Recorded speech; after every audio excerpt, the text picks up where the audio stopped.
Hi, this is Lisa Clark. Welcome to my channel, Therapy Art for You. Thanks for coming and hit that subscribe button for me. And while you're at it, hit that like button. I appreciate that too. So this video is about me creating a pan pastel picture. The reference photo is from a group on Facebook called Free Reference Photos for Artists. They are completely copyright free, which is awesome. But I do still ask permission from the photographer if I can use their reference photo in my YouTube videos. So this one is of a frog. So this one was kind of fun. I'm still practicing with pan pastels. I've had them for a few years. I like them. They're fun. The saturation of color in these things are amazing. What might take you a few hours to put down a background on a picture will literally take you minutes to do with pan pastels. So I'm going to be using this group of pan pastels. Again, you'll find the description under this video here where you can go ahead and get them. You can even get a smaller set. It just doesn't matter. Just try them. They're fun. Also, people have asked what fixative works best with pan pastels. They tend to be a little powdery and they're pastels. So always use glassine paper to put your hand on over the picture that you're painting with these, because the transfer is a lot. But in between sessions, I will use this. It's called Spectra Fixative, and it's good for soft pastel, pan pastel, oil pastel, chalk. Let's see, color pencil, graphite, charcoal, ink, markers, and mixed media. Covers a lot. However, I will say, don't use it in this bottle. You're going to get a lot of water droplets with it, and it has the potential of kind of ruining your picture, and who wants that, right? So I bought a spray bottle. It's a fine mist spray bottle off Amazon. Shocker. My husband swears I have stock in Amazon. So anyway, just label it so you know what you have in there. I don't know about anybody else, but I've got about 4 of these in my craft room. So don't mix them up. But yeah, I'll use this. Yes, you could still possibly get a water droplet or two out of the spray bottle like this, but it's less likely to happen. So just take my advice on that one. Change the bottle for your fixative. Anyway, the other thing is Soft. The brand Soft, S-O-F-F-T, is the tools that I use with my pan pastels. These are them. Not that expensive. I get a lot of them because when I'm about to start a project, I don't know about you, but I kind of like everything to be ready on the go. I get kind of zoned when I'm doing an art project. Everything just kind of goes away.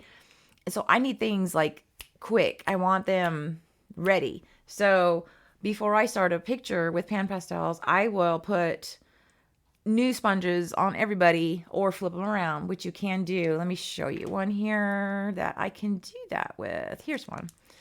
So you'll see here, this one I've used. It's not horrible. It's still pretty smooth. But just for this, I will show you. You could just pull it off. It has a little slit and just flip it over. Put it back on your tool like so. Pull it on so there's no flobby on the end. You want it kind of, you don't want any extra sponge on the end. Anyway, and it's ready to go. Brand new side. Anyway, that's just my preference. I like to have a lot of them ready to go so I can keep going. I get into a zone. I like the flow. So also, I buy a big bag of the replacement sponges. Again, not that expensive. You get them on Amazon really cheap. They come in different shapes and sizes, so you're just gonna have to decide what works for you. I get one with a variety. It has, let's just see here what I got in this little container. So I've got the triangle, the square, and then the oval. It's everybody's preference. My go-to is this one because I could get into little tiny areas with it really easy. Excuse my voice. I've been losing my voice lately. Don't know what's going on, but ooh, it's been bothersome. Anyway, so yeah, that's really about it. Everything that I'm using in this video will be found in that description below the video, and it it has all the links. Easy to find, easy to get. If there's something that you would like me to demonstrate or something you'd like me to give it a try and see how it works, what's the best for it, what's the best process for whatever medium, paper, anyway, let me know in the comments. I will be happy to look at it and see if that's something that I can do for you. I mean, I'm all about helping. I love helping people. So if there's something specific, shoot me a comment. I will read it. I will respond to you as quickly as I can, and I'll get on it. So just let me know. Thanks again for watching. This will be found under the frog series in my channel, Therapy Art for You. And thanks for watching. Bye.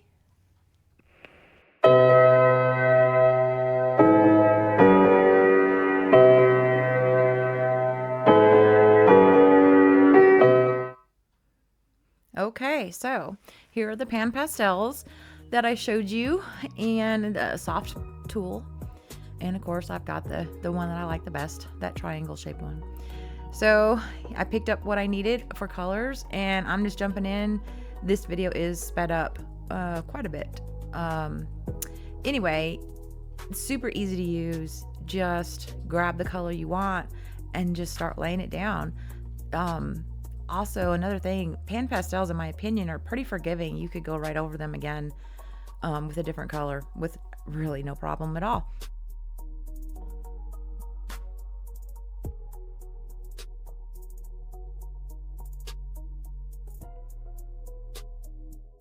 So I'm picking up some violet and some white, mixing them together. I don't worry about cross-contamination because I just don't. It's really not going to affect anything. Again, just take a nice direct approach and go for it. Just pick up a color, pick up 2 colors, pick up 3. It's going to be fun, I promise. You can see how dirty my pan pastels are. I probably should go in and clean out that white a little bit. So here we go. I'm using some violet, putting them down. This sponge has a little bit of the green still on it. I'm fine with it. Just blending it in. The point of this background on the frog is to be not detailed. I'm just laying down colors, shapes. That's really about it. I think I do use it for the frog body to lay down the color really quick, and you'll see that in a later video. And then just keep going. Really can't make a mistake with these things. They're very forgiving, in my opinion. You can just lay them down. If you don't like it, go right over it.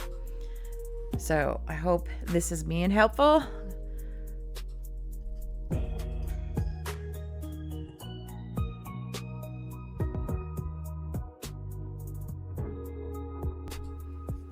Kind of using a strange angle there, but I think I have the paper taped down, so can't really turn it around. Besides that, it would probably make you dizzy if I kept spinning the paper around, right? So just keep loading up that sponge, putting down color, just keep going. You're going to get that background done really, really quickly. You'll see in this reference photo, these basic shapes and colors are probably not even in the reference photo because I'm not that concerned about the background.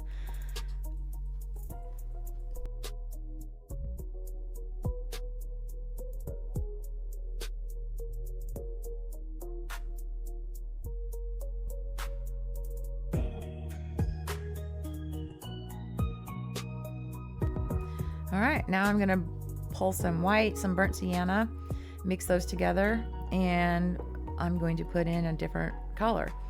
I will say in my dealings with creating art, whatever the background colors are going to be, I try to use the same colors in the background that are going to be on my subject. I'll try to pull a little bit of that just so it kind of marries well together and flows.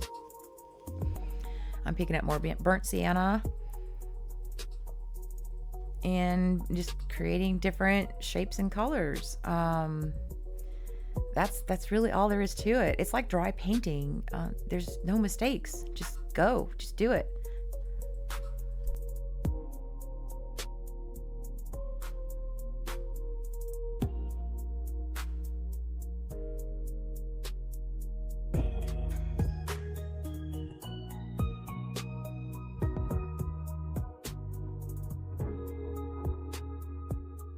You can see here that the sponge still had a little of that burnt sienna on it.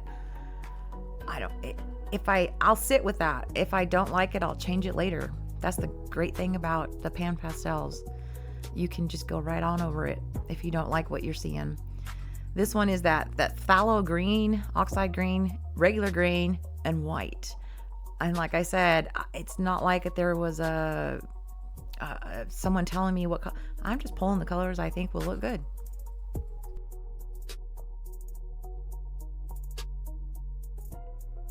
You notice my strokes are a little bit shorter when I'm close to the lining, the sketch of the frog,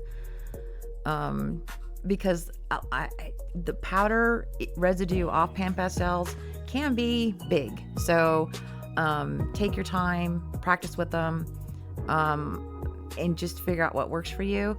I just kind of slow down and use smaller strokes when I'm closer to the edge of the sketch of the frog.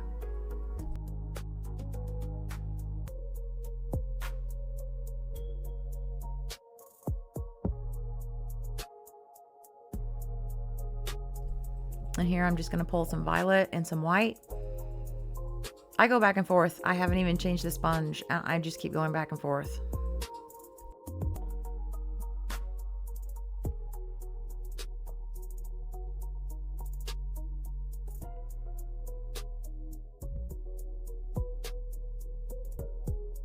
And right here is a great example. I guess I sat with that little spot for a little bit and decided, oh, I'd like to put a little white on top of that. Maybe some highlights and some low lights.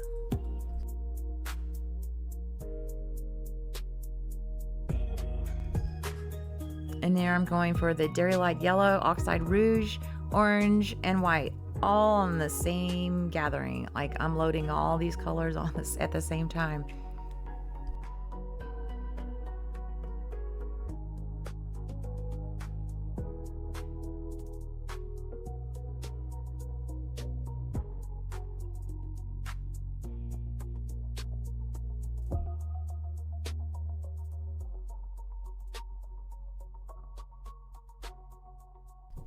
If there's a subject that you'd like for me to try to draw, just hit that up in the comment. I'll answer you and let you know if I can do it or not. I like direction. So if somebody wants something specific they want to see me draw or paint, just let me know and let me know what medium you'd like to see it in, and I'll do my best to do it.